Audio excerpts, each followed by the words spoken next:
device coming at you. Inverter, random air purifier, so I don't get sick again. We had a hell of a docking experience here, in a non-gay way. Not James Best docking, but fucking a lot of room here. Luckily, there was nobody else next to me. There's all the lettuce containing the many kilos of cocaine that I'm sure are going to be fucking loaded into my trailer, so I get jammed up with Border Patrol. I can't wait for that. That's gonna be that'll be great. But other YouTubers can get away with this shit. I'm sure I can. They haven't offered me any money yet, though. I haven't been offered any cash, on the side. But going to Nashville, all those country music stars, they're 100%. There's a boatload of cocaine hidden in this fucking lettuce. I'll tell you, bro. So I had some weird experiences yesterday. 3 hours before my delivery, I had a frozen load, -10. 3 hours before the delivery, fucking reefer shuts off. Reefer shuts down from overheating. Well, two problems. There were 4 different codes. The relevant ones were high RPM function not enabled, and then engine overheating shut down. So. Hold on a second. Let me change this. All right, I got you. So, it wasn't revving, right? So when it wasn't revving, the fan wasn't cooling down the radiator, and it overheated. And on top of that, the damn thing needs a fucking radiator flush too, which I was sad to have discovered down the line, But I looked up on Google, checked it out. Cassius King, what's up, man? You'll be driving through your old fucking neighborhood, Murfreesboro there. Gonna bring them some fucking pure Colombian gold, straight from the Mexican border, son. McAllen, Texas, coming at you live. So this was fun to back into. Either way. There was more trucks here. There was all box trucks here earlier, so that wasn't cool. But it could have been worse. I could have been in a building next to me. It would have been even worse. But so yesterday, reefer shut down 3 hours before fucking delivery. Panicking. I'm like, they're gonna reject the whole motherfucker. It was frozen lasagna or some shit. Garbage. Like, who cares? Going to HEB. Some restaurant or distribution center down here. So we get down there. I kind of go into panic mode. I check Google for reefer repair, and come up with this guy with like 5-star rating, but he had he was like a 4.7 star rating, but he had like 240 reviews. So that's a solid mechanic that with that kind of ratio. I love the Google reviews, man. It saves you a lot of time wasting calls to people who just, they ain't gonna do it. So I call the guy. I'm like, yo, what's up, man? I'm about 40 minutes away. Can you do this? Can you check it out? Reefer shut down. It's overheating, whatever. And he's like, yeah, here, let me send you the address. Turns out it's a truck stop. It's like a little mini truck stop, and in the back, they got a whole setup with a whole bunch of day laborer mechanics. They got a mobile trailer shop, they got a mobile truck repair shop, and this guy had his own van as well, like a little Snap-on van, and he worked only exclusively on the reefers. So you had a nice little mobile shop setup at the back of the truck stop, and turns out they don't take credit cards. Guy fixed it in about a half an hour. There was a bad connection from the control panel to the throttle assembly, and that was causing it not to actually function at high RPM. It was only idling, so that's why it overheated. Because on top of that, he said, he put a little bit of coolant in there, but it's pretty badly. It's bad, it's rusty and shit, right? So it definitely needs a flush. So, bad on me but I mean, dude, the thing had a PM, not too long ago. They just never flushed the radiator, so that's the first thing on the list when we get it back. But other than that, it's running fine now. Yeah, dude charged me $180 only. Would he take a rail for his time? I wasn't loaded with the cocaine at that point. You know what I mean? We're getting that now. This was yesterday, bro. Jerome, what's happening, man? What's happening? So I only brought $50 cash with me. I didn't take any cash out before I left the house because I haven't had to pay cash for anything. Like, the last time I paid cash was like for a fucking lumper, like 2 years ago at Market Basket in Massachusetts. And so I don't usually carry a ton of cash with me. Like, I used to always take like 600 to 1,000 just in case of bullshit like this happens. And you gotta, like, you have to pay an emergency mechanic. I'm not in Mexico. Like, Mexico is that way about 2 miles. Like, we're right there. We're right on the fucking border. So it's not that far away, man. Like, this is the main produce area where they bring all this shit in from Mexico. There's like 2 others down the street as well. So it's like, I guess this is the Hunts Point market of South Texas, of Southeast Texas anyway. Like SpaceX, if I wanted to go to the SpaceX launch, it's like 30 miles that way, down the highway. It's not, well, whatever, state road. So going where the money is, man. I'm going where the easy money is. I'm not putting in too much work on this shit. You know, I'm doing a minimal effort with the dispatchers, with the fucking, not dispatchers, goddamn brokers. So sick of arguing with brokers. So, like, we've done back-to-back Uber freight loads for reefer, and they've both been, like, for the market, super reasonable rates. Like this one that I'm doing now, I got 400 over market average because it was kind of like an emergency load. So I had to deadhead 300 miles from Houston down here though, but there wasn't nothing. The shit coming out of Houston was like $2 a mile, and I got just under 3 loaded miles for this. So $3 a mile going up to Nashville. Well, this is it's like east of Laredo by a bit, southeast of Laredo. I don't know exactly how far, but so I asked the guy, I'm like, yo, so you only take cash? He's like, cash, com check? And I'm like, dude, I don't have a fucking com check. He's like, you don't take credit cards, really? You don't have like Square set up for payments? And obviously not, man. He's like, he's not like, he just sounds like he wants to pay taxes on anything, or you know what I mean? So I admire that shit. So can you send me the number? Yeah, just drive down to the Mexican border and ask for the fucking cocaine shipment. I'm sure they'll give you more than $2 a mile cash. It wasn't bad, you know. They had one going up to Boston, a TQL load, and I really didn't want to do it. They posted it for 5,000. I countered at 6K. They came down to 5,700, and they were going to do 5,700 on that load. And it was like 2 and change. It was like 250 something a mile. But I decided I didn't want to go back to the Northeast yet because I need to make some more money out here. I want to be out for like 3 weeks. So I didn't want to go back to the dead zone because there's literally nothing coming out of the Northeast. It's a fucking miracle I got out of there with $1.50 a mile, you know. So when I finally go home, I'll get a really good payday because everything going in is paying fucking high dollar. But I don't want to go back early and get jammed up. So I had to borrow. I'm like, who do I know with a fucking Cash App? Because the guy took Cash App, but I had disconnected my. The only Cash App account I had was for my business account, for when I used to Cash App people. You know, I cashed app a few contractors a few times or whatever.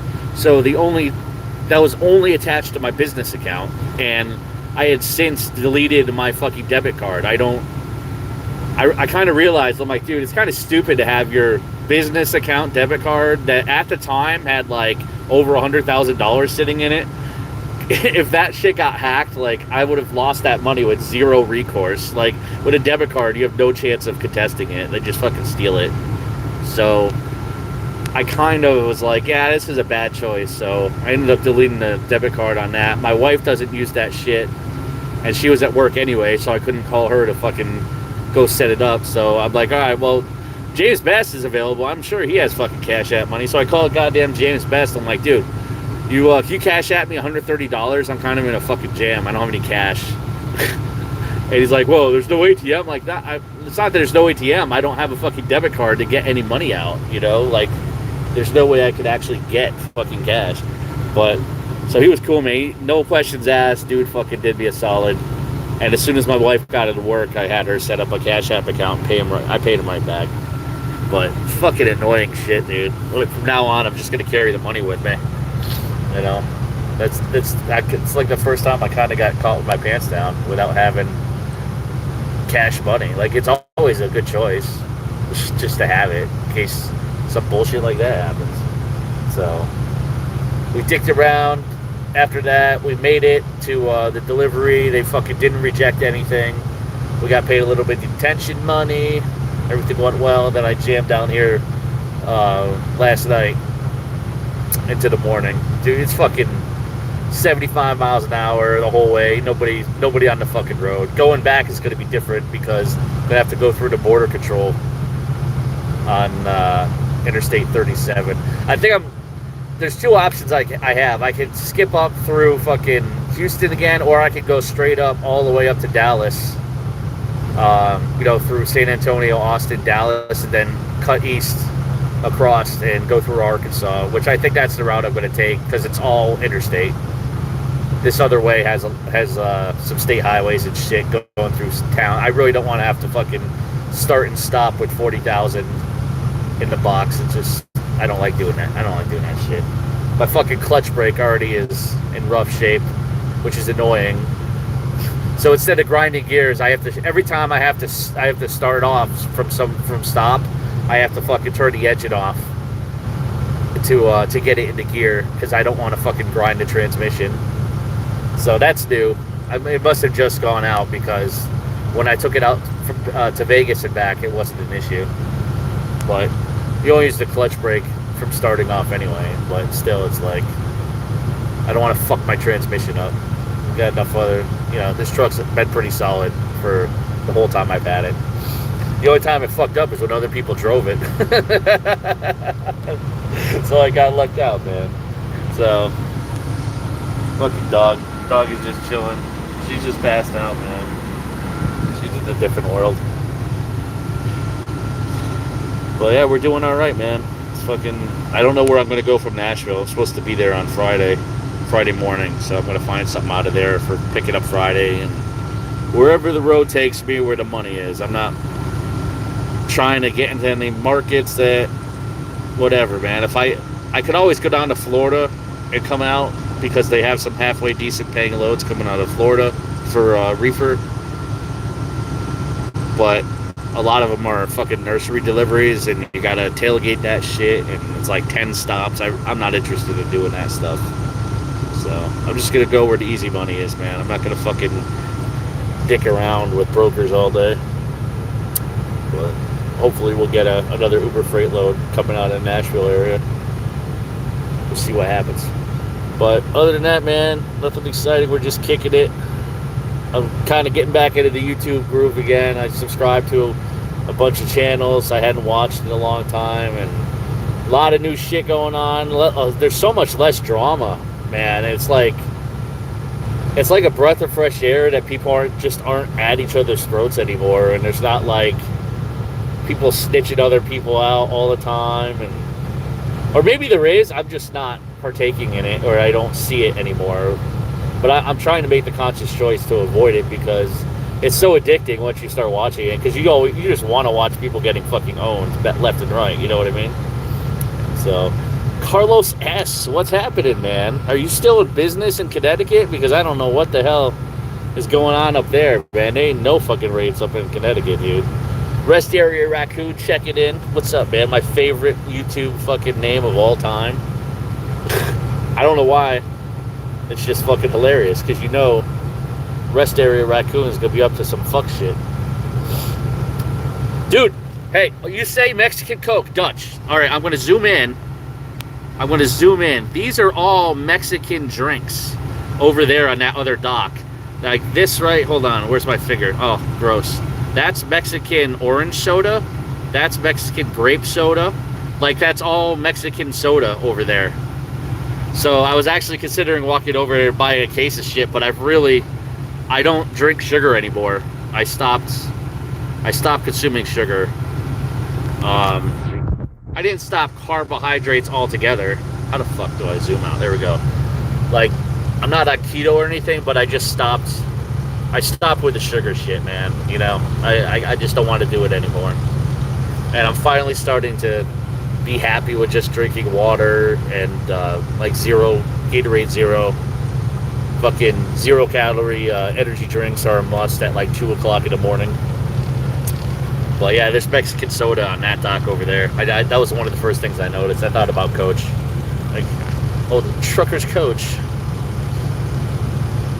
Yeah, I don't know. I'm not sure about Florida. We'll see. We'll see what happens out of Nashville. What we can get. You know, I'm not nervous about hauling frozen shit anymore. Like that one, I was kind of nervous heading all the way down fucking that many miles over 4 fucking days.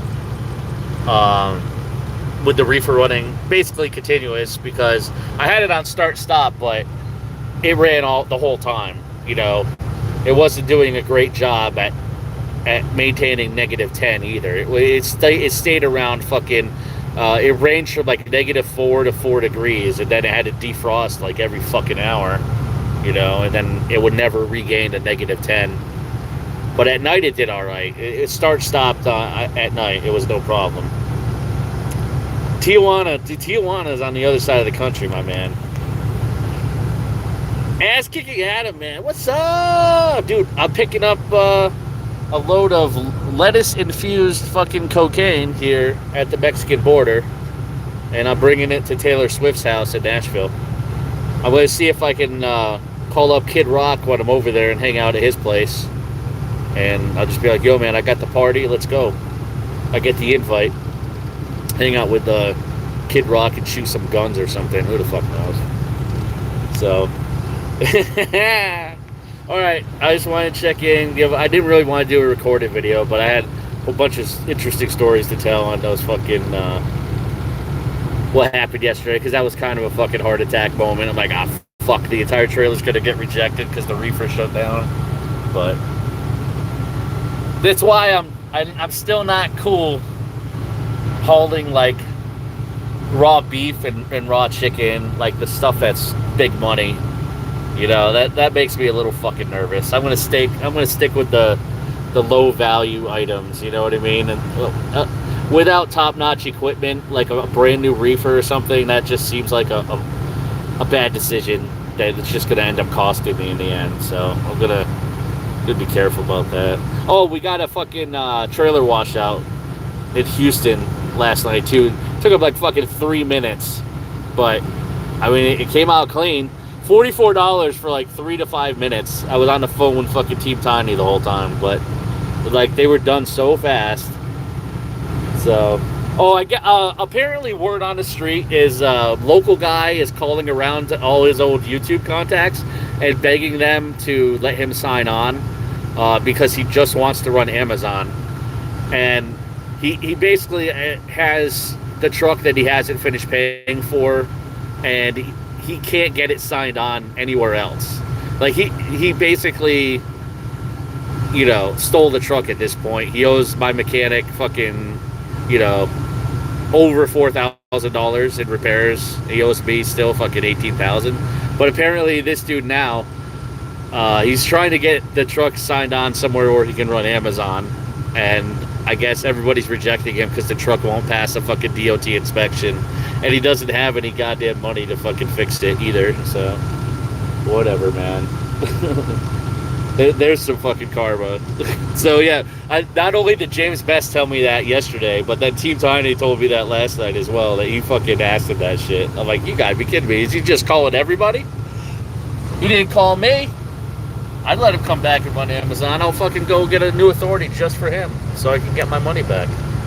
It sounds like a bargain. Local guy. Let's do it. Go bring back BNL Express. Since you got kicked off for that shit in like 3 minutes. So that's a good story. Maybe him and Coach can start up a new authority together. and run Amazon for $2. Not even. The Amazon rates up in Connecticut are fucking dog shit. The last I knew, I was talking to my friend Will, who has access to the Amazon board. The contracts, the same 1-day contracts, the solo ones were paying $5.75 plus fuel surcharge and tolls. And that number, when we were actually doing Amazon, when Trucker Wild was still here, like fucking 3 years ago, that number was $8.75 plus tolls and fuel surcharge. So they cut the rate by $300 for the solo ones, and which is crazy because the amount you have to put in a 14-hour day for fucking $575. And I mean, that's just fucking completely preposterous. There's no way you would even cover fuel at that price. You know what I mean? Like, the people that are running Amazon at this point are just the guys that are like, they got no other fucking option, So, whatever. All right, I'm gonna bounce. Good checking in with everybody. Catch y'all later.